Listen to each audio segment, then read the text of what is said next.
मत समस्त मुन्ना सर भी जानती अवसरप्राप्त शिक्षक बालमुखी हाईस्कल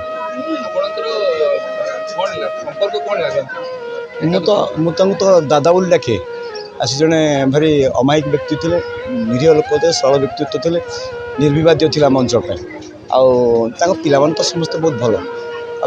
परिवार पिला सब मो पार पढ़ी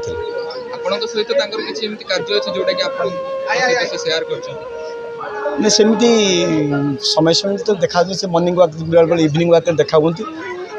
एमती जस्ट फर्माल कथा केमती अच्छा बहुत भल लोक थे अमायिक लोक थे निर्विवादी लोक थे हाँ मन तो पड़े मुझे तो शुणी निहा मो एबिकार सान भाई दादा सान दादा नातुणी हम से पढ़े मो पाखे से मतलब जस्ट ट्यूशन चलता पूर्व दिन मत कहला सर बाबा जेजे देह बहुत ये लगुनि आ भल लगुनि आपर तो सका एक खबर पाइली भारी दुख लगा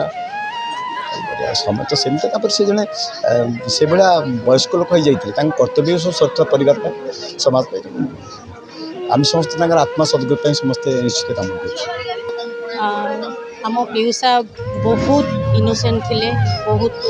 अमायिक लोक थिले से बहुत अल्प कथा कहती किंतु से चुप चुप भितर सब गुड़ाक से माने परिप्रकाश करती जे से कितने सरल थिले आ बहुत लोक मानकर बहुत भी उपकार से करती जिते जार दरकार हे से पाखक आसती परिवार प्रति गोटे सबु बेले से पूरा डेडिकेटेड आ समाज प्रति बहुत डेडिकेटेड से आउ पशु पक्षी मानक माने बहुत से सेवा करती आम सहित कहवाक गले से पूरा ओतप्रोत भाव जड़ित कारण तांकर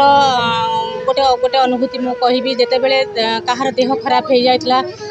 डाकिले से पचारती नहीं जे मत कहीं डाकुच से जा पहुँची जाती आ सबू क्षेत्र में उपस्थित रही थाए से बाहाघर हो कि गोटे भल हो खराब काम हो जहाँ हो सी जा उपस्थित रुहति आ समस्त दुख सुख से सब बेले भागी रुहति आज एकादश आम बहुत मर्माहत स्पीचलेस बहुत इनोस माने भाविले बहुत मैडम एमती किसी कार्य अछि कि जोटा कि समस्त मन रे कार्य करछन हाँ से बहुत कार्य करिसंती